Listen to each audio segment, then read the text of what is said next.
이 땅의 모든 부모님들, 아버지, 어머니들 어느 결인가 우리의 부모님이 계신데 나도 부모가 되어 있습니다. 부모가 되어서 자식을 지극히 사랑한 모든 분들을 위해서 박수로 축복하겠습니다.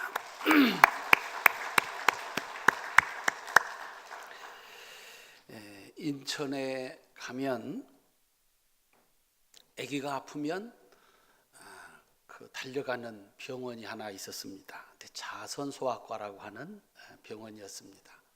이분이 워낙 실력이 좋아서 아이들 아프면 다 그 병원으로 갔습니다. 이번에 설교하려고 조사를 해보니까 박창혁 원장님이셨습니다. 1921년에 출생하셔서 연세대 세브란스 의대를 졸업하시고 1954년 4월 7일에 동인천에 가면 신포동이라고 있는데 그곳에 인천 최초로 소아과를 세웠습니다. 사남 1녀를 두셨는데 3대에 걸쳐서 7명의 의사를 배출했다고 합니다. 지금은 아드님이 자선소아과 병원과 유치원을 함께 운영한다 이렇게 나와 있습니다. 의사가 귀해서 돈도 명예도 쉽게 얻을 수 있었던 그 시대에 왜 그분은 유독 인천에다가 작은 소아과를 개업을 하셨을까? 저희들도 우리 아이들 키울 때 거기를 간 적이 있었습니다. 그때 받았던 좋은 기억이 있는데 아파서 우는 아이들을 데리고 온 이 신참내기 부부들에게 의사 선생님이 먼저 하시는 일은 한바탕 혼을 내는 일이었습니다. 엄마가 주는 것만 먹을 수 있고 아파도 말을 못하는 어린이들이 아프다면 그건 거의 부모의 책임이었기 때문입니다. 세상에 나쁜 개는 없다라고 하는 EBS 프로그램이 있습니다. 요즘에는 개와 함께 반려견이 되어서 가족들과 함께 살아가는 시대입니다. 그런데 이 개가 어떤 개는 참 가족들과 함께 잘 지내는 개도 있고 가족들과 도저히 같이 지내지 못하는 개도 있는데 그 전문가가 볼 때 현재 개의 행동은 과거의 경험에서 왔다 그럽니다. 올바른 교육을 받지 못하였거나 과거의 경험이 상처이면 함께 살아가기 힘든 개가 되고 올바른 교육을 받고 과거의 경험이 아름다우면 정말 사랑받으면서 함께 사는 식구가 된다는 것입니다. 지난 어린이 주일에 설교를 했습니다. 어리다고 무엇을 모르는 것 같다고 내 자식이라고 함부로 하는 것은 어리석은 일이다 라고 했습니다. 사람은 태어날 때부터 사람입니다. 창조주 하나님의 형상으로 지음을 받은 사람입니다. 단지 지금 어리다는 것뿐입니다. 그래서 아이들이 자기의 의사 표시를 할 때까지 정말 세심한 배려가 필요하다는 것입니다. 오죽했으면 3살까지 그가 듣고 보고 경험한 것이 80살까지 간다고 말을 하는데 누구도 이 일을 제기하지 않습니다. 드러난 것은 누구나 압니다. 대통령이 되고 나면 누구나 극진한 대접을 합니다. 그러나 그가 아직 어린아이일 때 혹은 아직 그가 무명일 때 그를 알아보고 그를 대통령처럼 영접한다는 것, 대접한다는 것은 탁월한 복을 받은 안목입니다. 그때 잘못해 놓고서 자신은 세심한 배려를 기대하는 것은 어리석은 일입니다. 오늘 본문에 세심한 배려로 번역된 이 히브리어를 현대인 성경은 정성껏 대접하다, 옛날 성경은 생각이 주밀하도다 이렇게 번역을 했습니다. 생각이 주밀하다라고 하는 것은 사람이 일에 있어서 허술함이 없고 세밀하다라고 하는 것입니다. 이 수냄 여인이 엘리사 선지자를 대접했는데 정말 조심스럽게 성심을 다해서 대접을 했다라고 하는 의미를 담고 있습니다. 더군다나 이 여인이 엘리사 선지자를 대접하면서 어떤 대가도 바라지 않은 그야말로 순수한 대접이었다는 것입니다. 이 여인의 세심한 배려가 하나님의 종 엘리사를 감동시켰습니다. 그리고 그 감동이 쌓이고 쌓여서 이제 더 이상은 신세를 갚지 않으면 안 되는 상황까지 된 것입니다. 얻어먹는데도 한계가 있는 것이고 대접을 받는데도 한계가 있는 것입니다. 이것이 쌓이고 쌓여서 이거 내가 뭔가 신세를 갚아야지 라고 하는 그 지경에 이르게 되었다라고 하는 것입니다. 그런 대접이 있습니다. 그런 봉사가 있습니다. 이 여인은 참 잘 살아서 부자가 됐습니다. 그 부를 가지고 수냄성에 사는 사람들을 잘 돌보았습니다. 그래서 수냄성 사람들이 그 여인을 귀한 여인이다 라고 존경을 하고 사랑을 했습니다.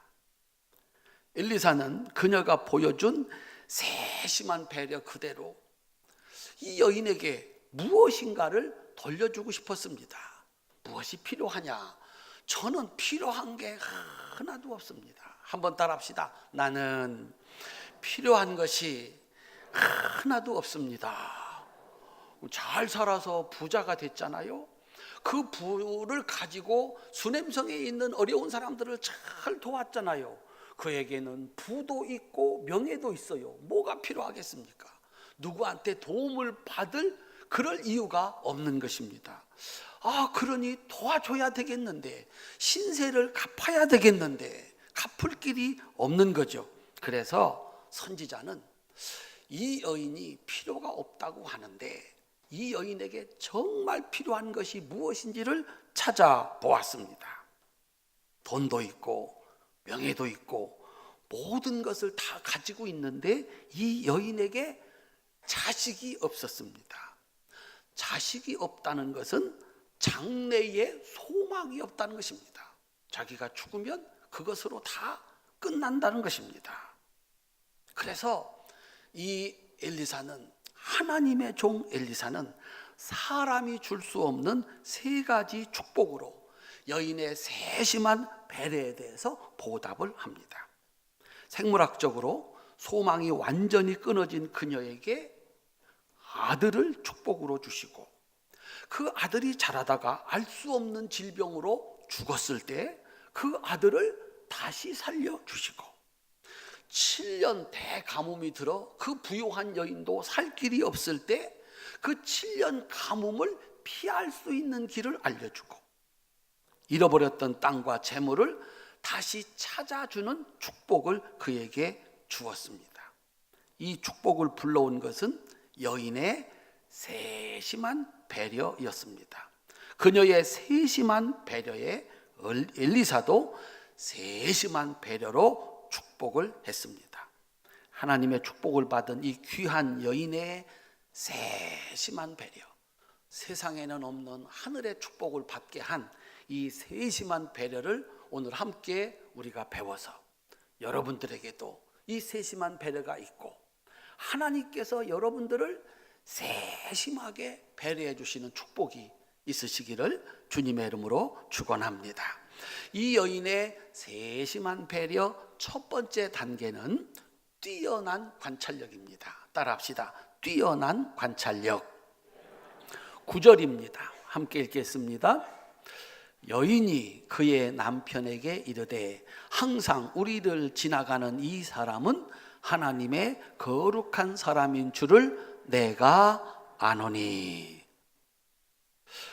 그녀는 이 수냄성을 지나다니는 남루한 엘리사의 모습에서 아무도 보지 못하는 하나님의 영광을 보았습니다. 그녀에게 엘리사는 하나님의 사람입니다.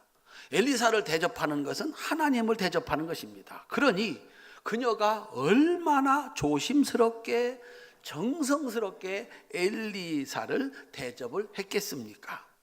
그러면 왜 그 수냄성 사람들은 엘리사를 알아보지 못했을까? 열왕기하 2장에는 이 엘리사가 엘리야 선지자의 후계자가 되는 과정이 나옵니다. 엘리사는 선생님 엘리야, 세상에서 하늘에서 불을 내리는, 하늘을 열기도 하고 닫기도 하는 위대한 선지자 엘리야 선생님이 하늘로 올라간다는 것을 알았습니다. 하늘로 올라갈 때 이 엘리사가 내가 선생님의 후계자가 돼야지, 이런 마음을 먹었습니다. 작정을 했습니다. 그리고 엘리사 선생님을 따라가기 시작했습니다. 길갈에서 출발을 합니다. 너는 여기 있어라, 나는 베델로 간다. 그런데 선생님의 말을 안 듣고 베델까지 쫓아갑니다. 거기서 또 한 번 말합니다. 나는 여리고로 간다, 너는 여기 머물러라. 그래도 여리고까지 쫓아갑니다. 엘리야 선생님이 너 여기 머물러 있어라, 나는 요단으로 간다. 그런데도 쫓아갑니다. 4번이나 엘리야 선생님께서 엘리사가 후계자가 되는 것을 거절합니다. 너는 여기 머물러 있어라, 나는 저리 간다. 끝내 엘리야는 엘리사를 후계자로 세우지 않습니다. 내가 하늘로 올라가는 걸 보면 하나님께서 내게 은혜를 베푸실 것이다. 그리고 올라가 버렸습니다. 엘리사가 엘리야의 후계자가 되겠다고 쫓아다니는데 아무리 봐도 아니었던 모양입니다. 후계자의 자격이 없었던 모양입니다. 왜 그랬을까? 열왕기하 2장 23절로 24절에 보면 이 엘리사에 대한 평가가 적나라하게 나옵니다. 우리 같이 한번 읽어보도록 하겠습니다. 엘리사가 거기서 베델로 올라가더니 그가 길에서 올라갈 때 작은 아이들이 성읍에서 나와 그를 조롱하여 이르되 대머리여 올라가라, 대머리여 올라가라 하는지라. 엘리사가 뒤로 돌이켜 그들을 보고 여호와의 이름으로 저주하며 곧 수풀에서 암곰 둘이 나와서 아이들 중에 42명을 찢었더라. 아이들은 거짓말을 하지 않습니다. 엘리사를 보면서 놀려댑니다. 참 민망하지만 머리가 이만큼 빗겨졌던 모양이에요. 행색이 초라했던 모양. 아이들도 우습게 여겼던 모양. 그래서 아이들도 조롱하는 엘리사였습니다. 참다 못해서 엘리사가 돌아보고 저주를 했습니다. 성질도 별로 그렇게 좋았던 것 같지는 않습니다. 아이고, 애들이 몰라서 그렇지. 그런데요, 아이들이라도 하나님의 종을 조롱하면 저주받는다는 사실을 보여주었습니다. 그러니까 엘리사에게서 엘리야의 후계자가 된다, 저 사람은 뭔가 있을 것 같은 사람이다, 그런 것이 보이지가 않았다라고 하는 것입니다. 그런데 이 수넴 여인은 엘리사에게서 아무도 보지 못하는 그것을 보았습니다. 따라합시다. 이 사람은 하나님의 거룩한 사람입니다. 사랑하는 성도님들, 무엇을 보느냐가 배려의 시작, 축복의 시작입니다. 무엇이 필요한가? 저 사람한테 무엇이 필요한가? 보여야 그를 위해서 무슨 일인가를 시작할 수 있다는 것입니다. 이 여인은 탁월한 안목을 가지고 있었습니다. 세심한 배려의 두 번째 단계는 열정적인 행동입니다. 8절입니다. 함께 읽겠습니다.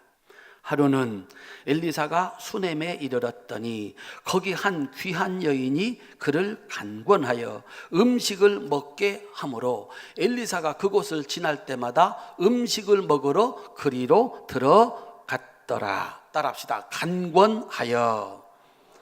반드시 될 때까지, 그런 뜻입니다. 그녀는 자기가 본 것을 위해서 열정을 다하여 행동을 합니다. 행동이 없으면 그가 본 것은 아무런 의미가 없습니다. 내가 잘못되었다는 것을 보았으면 열정적으로 반드시 고쳐야 됩니다. 좋은 것을 보았으면 열정적으로 반드시 본받아야 됩니다. 행동하지 않으면 본 것은 아무런 의미가 없습니다. 행동이 축복의 역사를 만들어 가는 것입니다. 세심한 배려의 세 번째 단계는 따라합시다. 미리. 큰 소리로 미리. 그리고 완벽하게. 오늘 본문 10절입니다. 본문 위에 있는 10절입니다. 함께 읽겠습니다. 청하건대 우리가 그를 위하여 작은 방을 담 위에 만들고 침상과 책상과 의자와 촛대를 두사이다. 그가 우리에게 이르면 거기에 머물리다 하였더라. 아멘.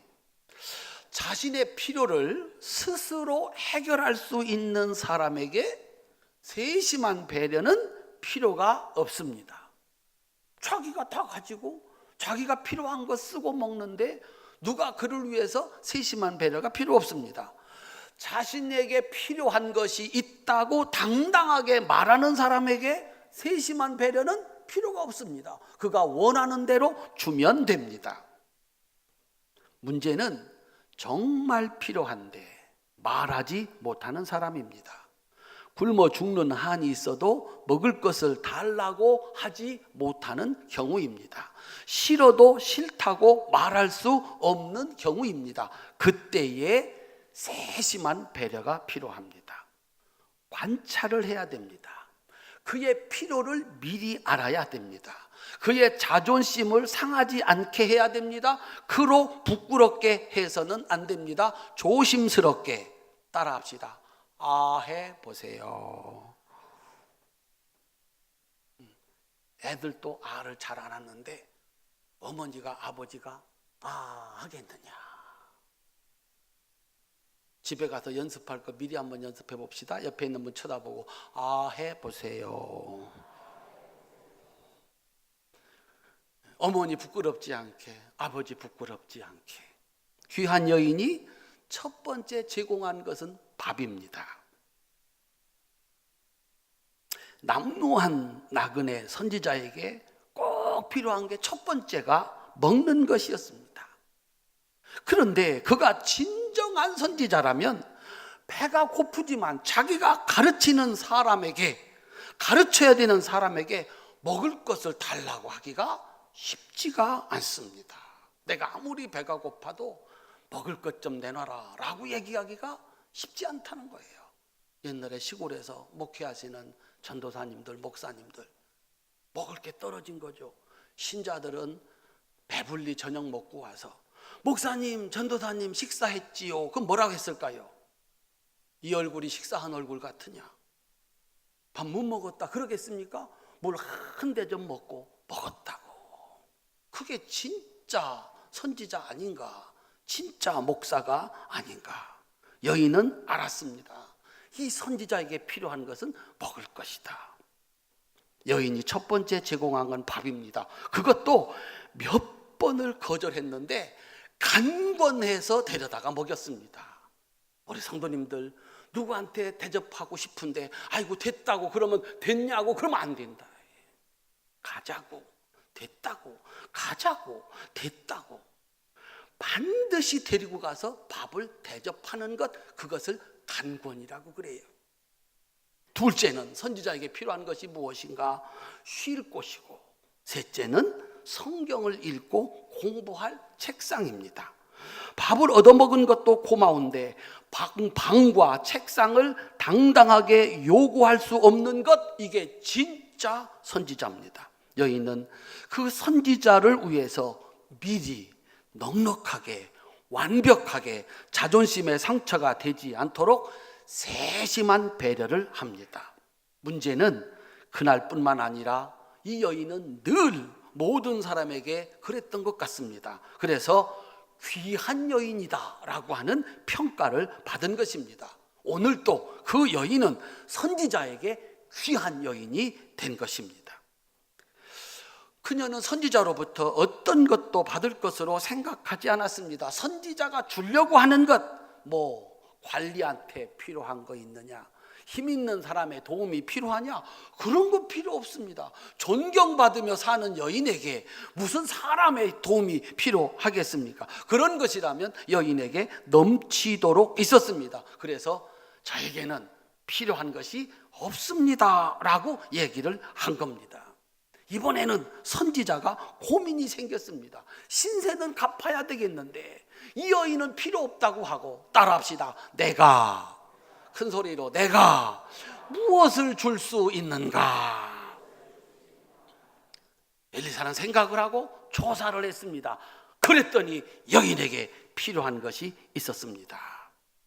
그녀가 포기한 꿈, 꼭 갖고 싶었는데 가질 수 없었고, 이제는 포기한 꿈, 자식을 얻는 축복입니다.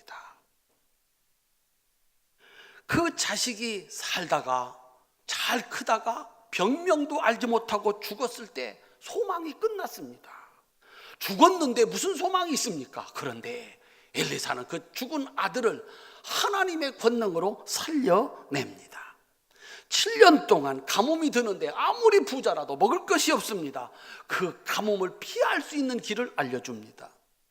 가뭄 피해서 7년 동안 갔다 왔더니 다른 사람들이 자기 땅을 차지하고 농사를 짓고 있습니다. 그때 다시 그 잃어버린 땅, 남이 차지하고 있는 땅을 이 엘리사가 돌려줍니다. 100배, 60배, 30배의 축복을 가져다 줍니다. 선지자의 세심한 배려는 땅의 축복이 아니라 하늘의 축복이었습니다.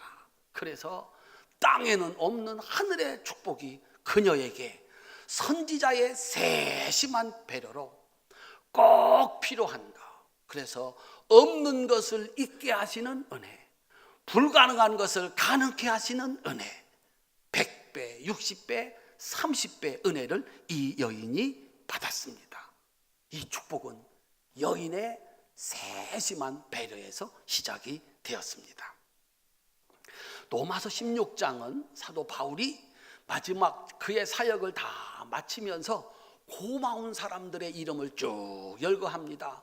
이들 덕분에 내가 목회를 성공했고 이들의 도움 덕분에 내가 목회를 성공했습니다. 그래서 그는 나의 보호자이다. 그는 나의 동역자이다. 그는 내 목숨을 위해서 자기들의 목을 내놓았다. 그들은 나를 위해서 수고를 많이 했다. 무난하고 축복해라. 그의 사역을 다 마치면서 자기를 도왔던 사람들의 이름을 성경에다가 기록해 놓고 있습니다. 그런데 로마서 16장 13절에는 아주 특별한 사람이 등장을 합니다.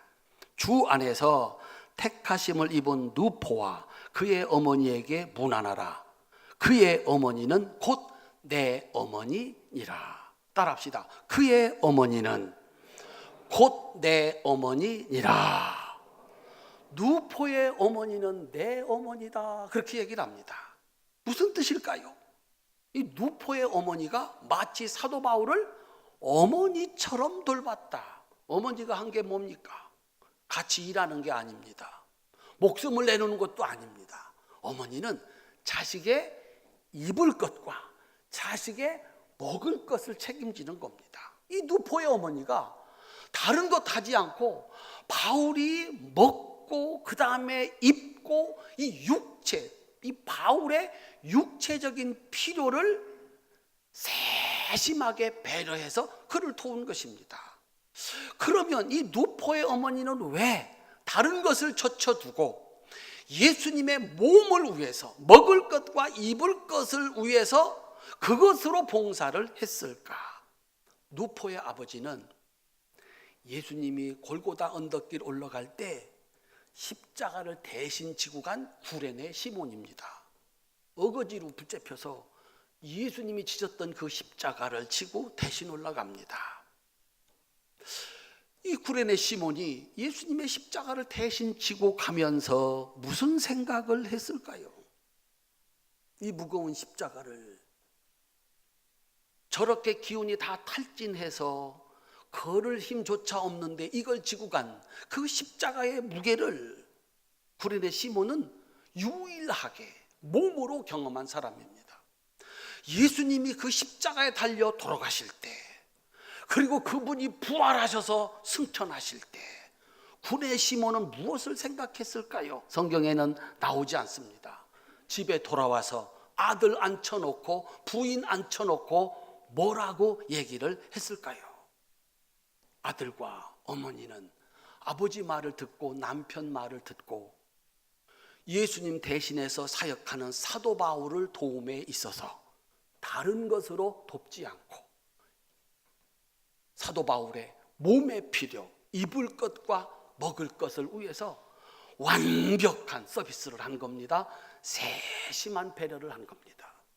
예수님이 참 하나님의 아들이고 위대한 선지자이지만 그도 몸을 가진 인생이라 내가 대신 져 주지 않으면 한 발짝도 걸어갈 수 없고 내가 대신 져 주지 않으면 그 일을 할 수 없다는 사실을 아는 겁니다.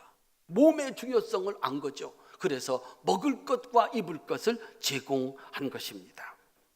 사랑하는 성도 여러분, 자식이 아직 태중에 있을 때, 아직 말하지 못하고 자신의 의사 표시가 겨우 우는 것이 전부일 때, 자식이 일찌감치 철이 들어서 부모님이 걱정할까 봐 필요한 것을 말하지 않을 때, 그때 부모님의 세심한 배려가 필요한 것입니다. 그 알지 못하는 시간이 사람의 일생을 좌우한다는 것입니다. 훌륭한 부모님은 마른 자리 진 자리 갈아두면서 자식을 키웠습니다. 그렇게 키운 자식이 어른이 되고 부모는 늙었습니다.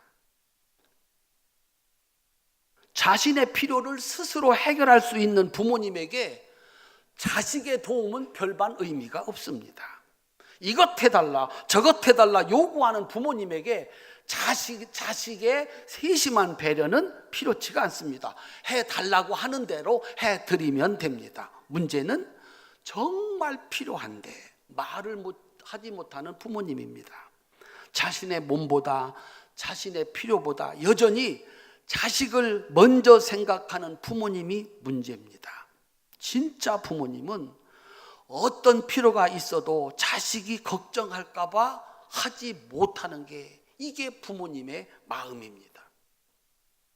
얼마 전에 텔레비전을 보니까 92세 된 할머니가 그 동네에 가장 나이가 많은데 가장 건강해요. 어떻게 건강한가 봤더니 일어나자마자 위몸 일으키기, 다리 찢기, 쉴 새 없이 운동을 하는 거예요. 밥 먹는 거나 운동하는 거나 똑같다는 거예요. 그런데 이분이 요만한 분인데 줄넘기를 가지고 나와요. 세상에 92세 된 할머니가 설마 줄넘기를 할까? 그런데 이분이 하루에 줄넘기를 100개를 해요. 물었어요.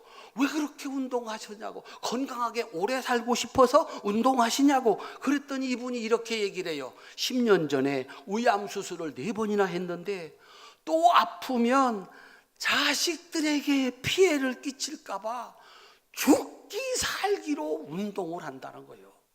내가 건강하게 오래오래 살기 위해서 운동하는 게 아니라 내가 들어 누우면 자식들이 걱정하니까, 자식들에게 피해가 가니까.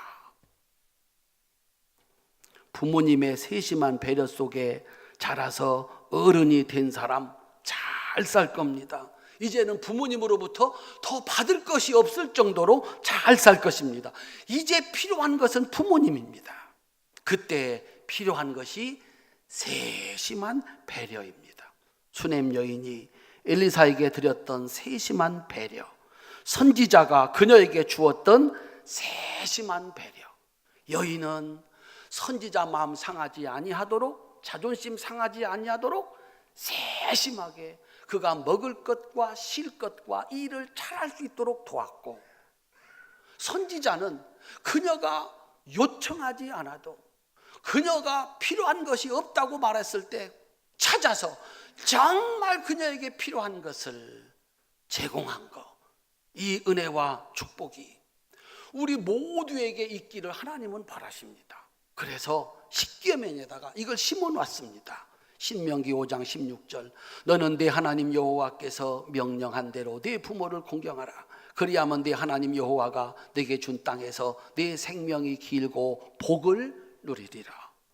다 하려고 못하는 부모님, 자식 염려 때문에 아프다고도 못하는 그 부모님을 세심하게 배려해서 그 부모님을 공경하는 사람을 하나님이 복을 주신다라고 말해요. 부모님은 더 이상 우리한테 줄 것이 없어. 다 주고 났으니 자식한테 더 이상 줄 것이 없어. 그런데 그 줄 것 없는 부모님, 더 이상 받을 것이 없는 부모님을 위해서 세심한 배려를 하는 자식들한테 따라합시다. 하나님께서 복을 주십니다. 예수님은 짧은 인생을 살면서 이것을 실천하셨습니다. 누가복음 2장 52절, 예수께서 함께 내려가사 나사렛에 이르러 순종하여 받드시더라. 따라합시다. 순종하여 받드시더라. 사도 바울은 에베소서 6장 1절에서 3절 자신 있게 성경을 요약해서 예수님의 가르침을 요약해서 자신 있게 이렇게 말합니다. 자녀들아, 주 안에서 너희 부모에게 순종하라. 이것이 옳으니라. 네 아버지와 어머니를 공경하라. 이것은 약속 있는 첫 계명이니 이로써 내가 잘되고 땅에서 장수하리라. 큰 소리로 아멘 하시기를 바랍니다. 세심한 배려에는 하나님의 세심한 축복이 있습니다. 창세기 9장 18절로 27절 우리 같이 한번 읽어보겠습니다. 방주에서 나온 노아의 아들들은 셈과 함과 야벳이며 함은 가나안의 아버지라. 노아의 이 세 아들로부터 사람들이 온 땅에 퍼지니라. 노아가 농사를 시작하여 포도나무를 심었더니 포도주를 마시고 취하여 그 장막 안에서 벌거벗은지라. 가나안의 아버지 함이 그의 아버지의 하체를 보고 밖으로 나가서 그의 두 형제에게 알림해 셈과 야벳이 옷을 가져다가 자기들의 어깨에 메고 뒷걸음쳐 들어가서 그들의 아버지의 하체를 덮었으며 그들이 얼굴을 돌이키고 그들의 아버지의 하체를 보지 아니하였더라. 노아가 술이 깨어 그의 작은 아들이 자기에게 행한 일을 알고 이르되 가나안은 저주를 받아 그의 형제의 종들의 종이 되기를 원하노라 하고 또 이르되 셈의 하나님 여호와를 찬송하리로다. 가나안은 셈의 종이 되고 하나님이 야벳을 창대케 하사 셈의 장막에 거하게 하시고 가나안은 그의 종이 되게 하시기를 원하노라 하였더라. 아멘. 축복받은 사람은 연약하신 아버지의 모습에서, 연약하신 부모님의 모습에서 축복권을 가진 하나님의 얼굴을 봅니다. 그리고 세심하게 배려를 합니다. 아버지의 부끄러움을, 부모님의 부끄러움을 가리워 줍니다. 사랑하는 성도 여러분, 부모님은 더 이상 자식에게 줄 것이 없습니다. 대신 하나님의 말씀을 따라 사는 사람에게는 하나님이 복을 주십니다. 눈이 열려서 부모님의 얼굴에서 하나님의 축복이 보이는 안목의 은혜가 있으시기를 주님의 이름으로 축원합니다. 부모님의 필요를 미리 보는 탁월한 안목, 마침내 그 일을 해내는 열정, 그리고 하나님의 축복이 약속되어 있는 세심한 배려. 따라합시다. 없는 것도 있게 하시는 축복, 불가능한 것을 가능케 하시는 축복, 7년 가뭄에서 피할 길을 얻고 잃어버린 것을 다시 돌려받는 100배, 60배, 30배의 현실적인 축복을 우리 성도님들이 받으시기를 주님의 이름으로 축원합니다. 평생 저 사람이 왜 나한테 이걸 해줘야 되는데 왜 안 해줬나? 부모님은 나한테, 남편은 나한테, 아내는 나한테, 자식은 나한테 이걸 해줘야 되는데, 이만큼은 해줘야 되는데 왜 안 해주셨나? 그 사람은 평생 불평하고 원망하고 분노하며 사는 천한 인생으로 삽니다. 그런데 내가 하나님을 위해서, 부모님을 위해서, 아내와 남편을 위해서, 자식을 위해서 무엇을 해야지? 라고 생각하면서 사는 사람은 존귀한 인생이 됩니다. 세심한 배려가 큰 축복을 불러옵니다. 여러분들이 세탁기를 살 때 기대하는 것이 무엇입니까? 소비자는 그걸 사면서 필요한 게 있습니다. 빨래 잘 되는 것을 원할 겁니다. 그런데 만드는 사람이 겨우 빨래 정도 하는 걸 가지고 물건을 인류로 만들 수가 없습니다. 소비자는 아직 모르는데 만드는 사람은 세심하게 생각하는 거예요. 야, 이왕에 빨래 했는데 항균, 야, 요즘에 이거 빨래를 널어서 말리기가 참 어려운데 건조, 이건 소비자가 원했던 게 아닙니다. 만드는 사람이 세심하게 배려를 한 거예요. 그 물건을 딱 사고서 마치 자기가 그렇게 생각했던 것처럼 이런 기능이 들어있네, 인류가 되는 겁니다. 하나님을 위한 세심한 배려, 교회를 위한 세심한 배려, 그리고 부모와 자식을 위한 세심한 배려, 그곳에는 이 세상에는 없는 하나님의 능력으로 주시는 은혜와 축복이 있다는 사실을, 하나님이 세심하게 배려하셔서 꼭 필요한데 이 세상에는 없는 그것을 하늘로부터 내려주시는 은혜가 있다는 사실을 믿으시기를 주님의 이름으로 축원합니다. 수냄 여인의 축복이 성도님들 가정에도 천대의 복이 될 수 있기를 주님의 이름으로 축원합니다. 우리 어머니 아버지들은 아직 아이들이 다 말하지 못할 때 잘 관찰하고 저 아이한테 무엇이 필요한가, 얼마나 행복하게 자라겠습니까? 얼마나 잘 자라겠습니까? 자식들은 이제 어머니 아버지 늙었는데 뭐가 필요하실까? 그걸 생각해서 그 아버지 어머니의 쓸 것을 미리 마음 상하지 않게, 자존심 상하지 않게 도울 수 있다면 이것은 하나님이 보시고 축복할 이 세상을 움직이는 질서가 되고 그 가정은 대대로 복을 받는 하나님의 은혜가 있는 줄로 믿으시기를 주님의 이름으로 축원합니다. 활천의 자녀들이, 그리고 활천의 부모들이 서로 세심하게 배려하셔서 하나님께서 축복하시는 은혜가 여러분 대대의 복이 될 수 있기를 주님의 이름으로 축원합니다. 기도하겠습니다.